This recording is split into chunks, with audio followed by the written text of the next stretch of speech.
Have you ever looked at your toddler and wanted to scream, "Why are you like this?" I have. In fact, I feel that way almost every single day. Enter the Montessori toddler book. We bought this when my son turned 2 because everybody warned us about the terrible twos. These little toddlers turn into absolute nightmares overnight, right? What I loved about this book was it gave me a new perspective on toddlers, and I started to appreciate this stage more than resenting it.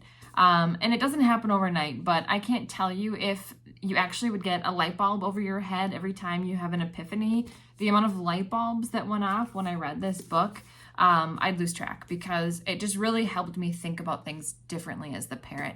It gives you a really good background on the Montessori method. My son actually goes to a Montessori school.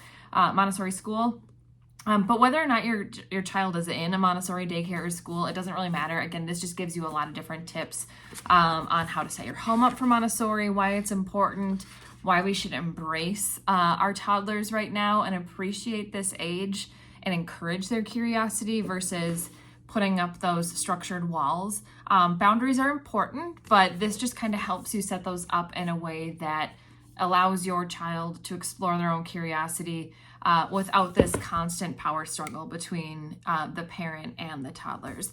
I've read it once. I've read it through completely once, and then I'll go back and reference different chapters. I've had my husband read certain chapters. I see that power struggle. I just keep doing this because it's like this visual representation of toddler husband. I've had him read some chapters, and he agrees that this helps. It's not one of those books that you read once and then tuck on a shelf, never to be read again. I constantly go back to this book. I cannot recommend it enough, especially if you have toddlers.